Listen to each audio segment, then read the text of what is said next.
Hello learners, today we will be looking into the evolution and recommendation of our National Curriculum Framework which came out in 2005. As you must be knowing, any national education system is based on the Common Curriculum Framework which is designed keeping in view the national needs and requirements. In India also, keeping different policies in mind, National Curriculum Framework have been developed from time to time and implemented all over the country. Such framework was then reviewed for its achievement in terms of national goals. We will review the latest National Curriculum Framework being implemented currently in our country.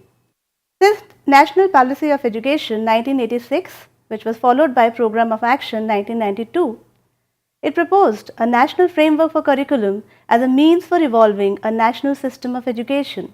The National Policy on Education and Program of Action envisaged a child-centered approach to promote universal enrollment and universal retention of children up to 14 years and substantial improvement in the quality of education in the school.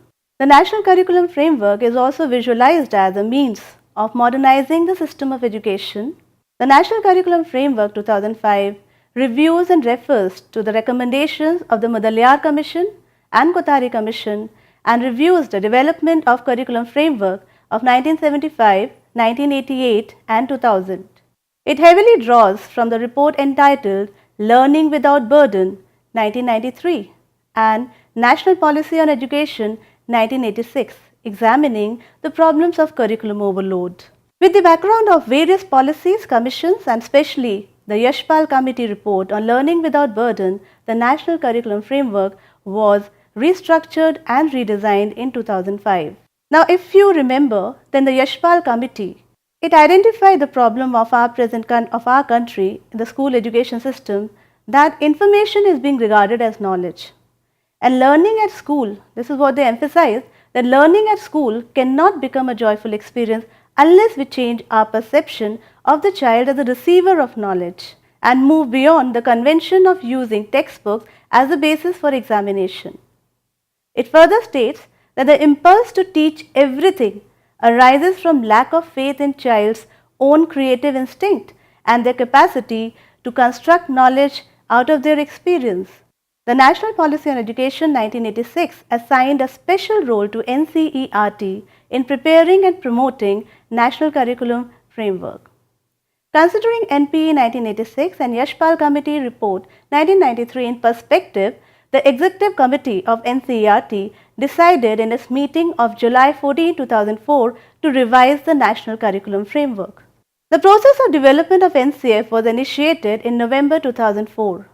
Various structures were set up such as National Steering Committee chaired by Professor Yashpal and 21 national focus groups on themes of curricular areas, systemic reforms and national concerns. Some of the focus groups which were formed during this time were Aims of Education, Systemic Reforms for Curriculum Change, Teaching of English, Teaching of Indian Languages, Teaching of Mathematics, Teaching of Science, Teaching of Social Science, Habitat and Learning, Art, Music, Dance and Theatre, Heritage Crafts, Educational Technology, Work and Education, Health and Physical Education, Early Childhood Education, Problems of Scheduled Castes and Scheduled Tribes Children, amongst others, Gender Issues in the Curriculum, Education of Children with Special Needs, Education for Peace, Curriculum, Syllabus and Textbooks, Teacher Education, for Curriculum Renewal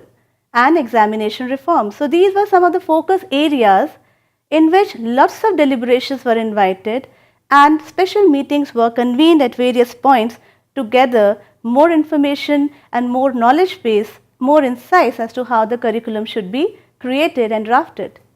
Deliberations were invited from multiple sources involving stakeholders at all levels, school principals, school teachers, NGOs and others to help in the shaping of the draft of National Curriculum Framework.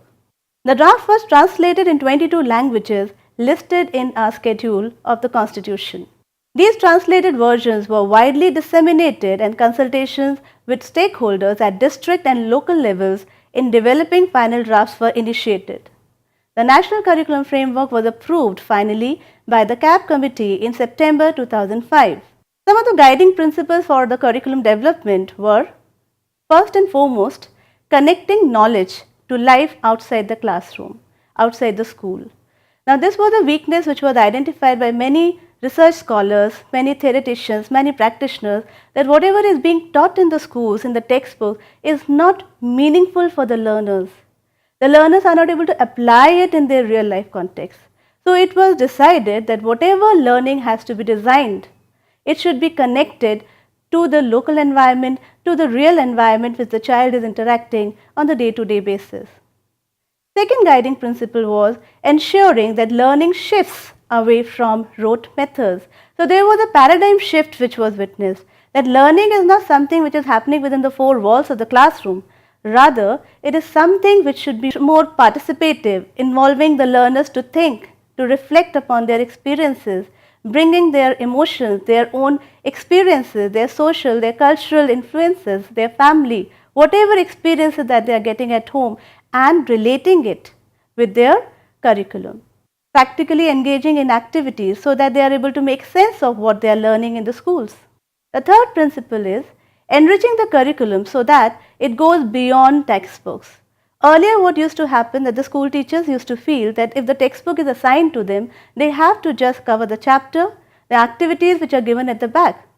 But now the notion of a textbook was changed. It was now visualized as a book which is going to support the teacher in transacting the curriculum. So, it was decided that the textbook should be enriched with more and more activities, more and more experience sharing activities and experiences.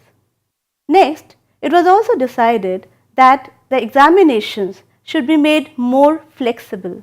Another principle which was identified, on which the National Curriculum Framework is based, is that child is an active learner.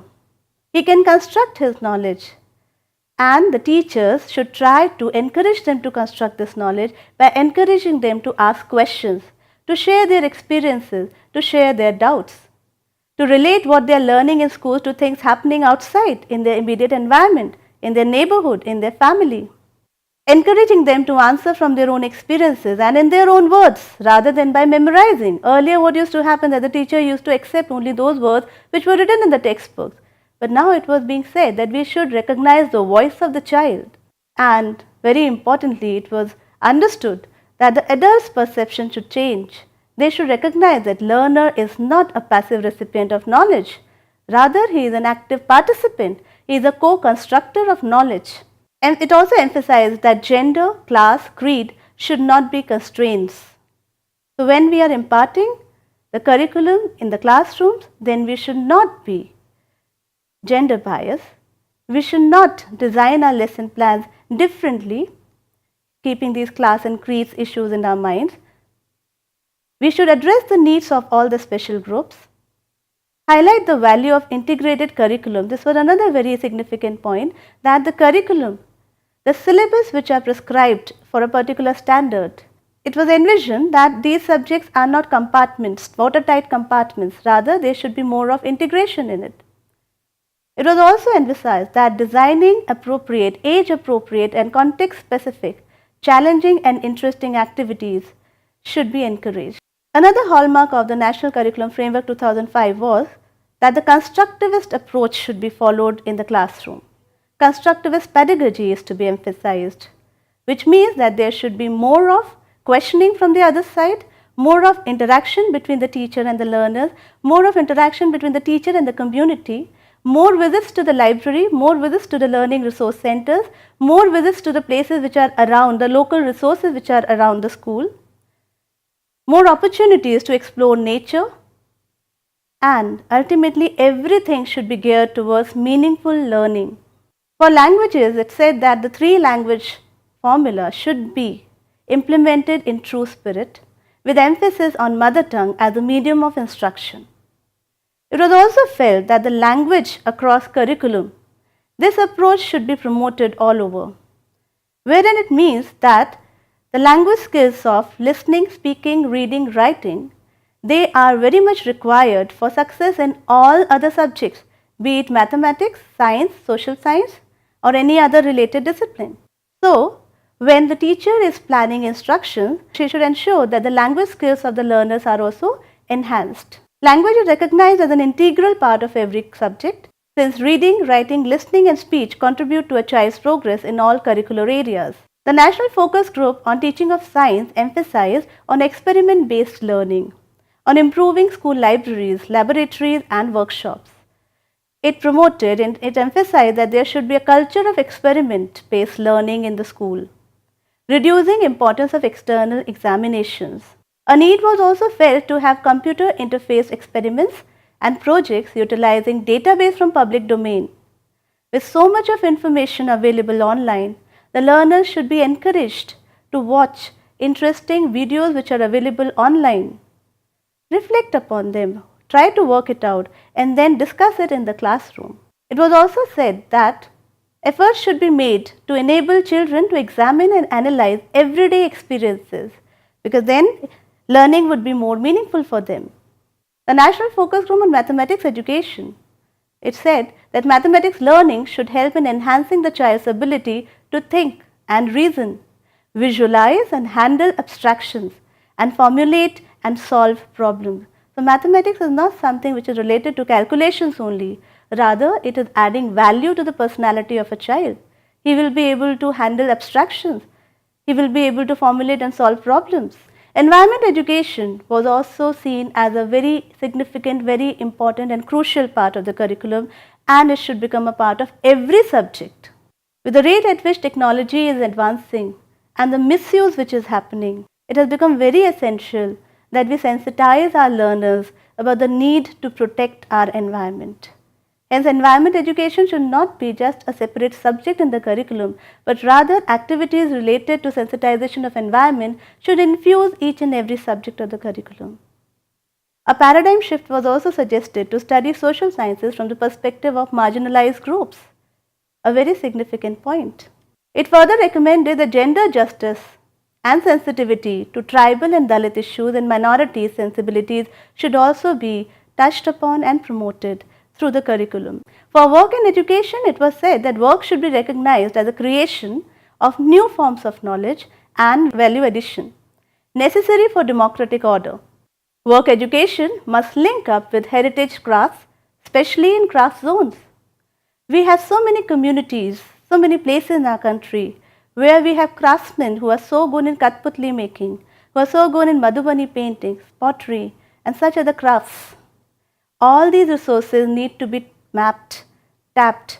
The learners should be encouraged to have pride in their culture, have pride in their craft and take it forward, so that this important source of cultural and economic wealth can be properly harnessed through linkage with education. The NCF also suggested a need for plurality of material. The curriculum resource centers and multiple learning resources should be made available in the school, including texts and books, libraries, education, technology, tools and laboratories. So while teaching in the classroom, the teacher need not just stick to one textbook which is available. Rather, she can open the mind of her learners by taking her learners out to the library, showing her different things, maybe making certain documents which are available online accessible to them, so that they are able to get multiple perspectives. The NCF also envisaged the need for teacher autonomy and professional independence, which is again very crucial, because the teacher, when she is free to plan, when she is free to design her lesson plan in the classroom, she will be able to exercise all her talent, all her competencies in designing the best material, best teaching methods for her learners. Teacher education, it was suggested, should cover issues of academic planning and leadership at school level to improve and monitor quality. Textbooks are also need to be seen and revised in the light of child-centered pedagogy, providing more resources to creative child to explore and excel. So when we have differently abled children in our classrooms, the textbooks should provide something for differentiated learning opportunities also. Amongst very important points which were suggested and the paradigm shift which has been envisaged and initiated by the National Curriculum Framework, critical pedagogy is one of them. When we talk of critical pedagogy, it means that the children are critical observers. It recognizes that children are critical observers, and so opportunities should be given to them to participate in discussions and problem solving related to their education and future opportunities. They are not passive recipient of knowledge which is being given by the teacher. Rather, they are coming with their own understanding of the culture, of their social milieu. So, they are in a better position to understand how education will help them ameliorate, remove all the problems, all the issues which they are facing in their social context. Critical pedagogy also envisages that learners should be encouraged to develop the mental skills needed to think and reason independently, which is very important. They should be able to think on their own and have the courage to dissent, to disagree, to put forth their point of view.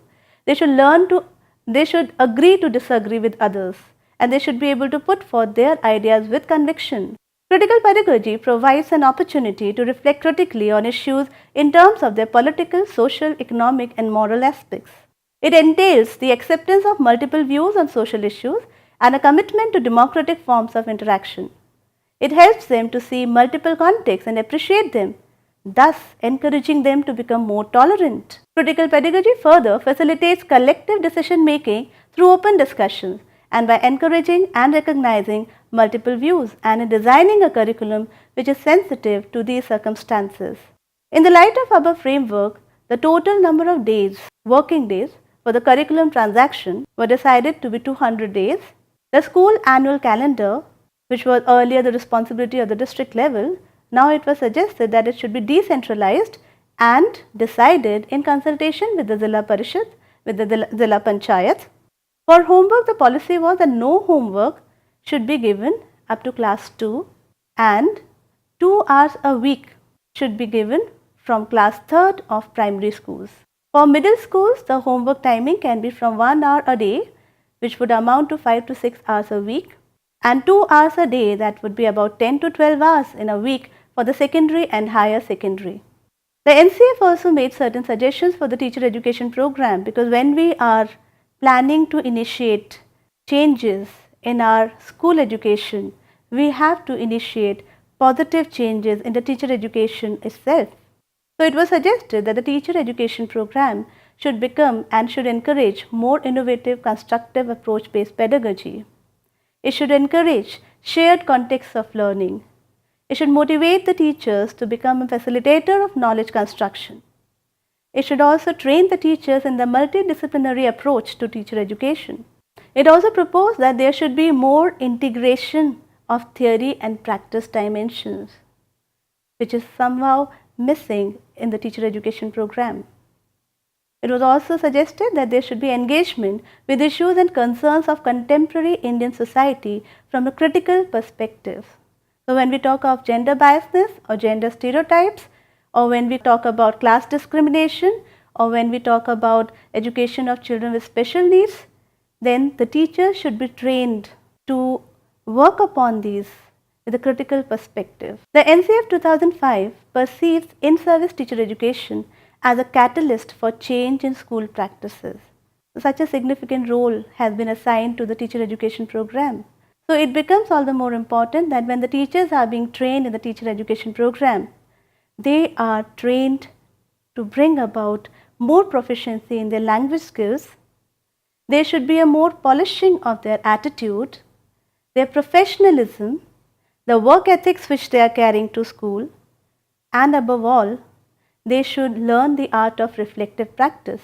Thus, learners, today we have got a bird's eye view of the need of National Curriculum Framework 2005, how it evolved, what was its genesis, what were some of its guiding principles, what were some of its major recommendations by different, the various focus groups which were formed, the position papers which were published thereafter, the paradigm shift it has advocated to improve school education.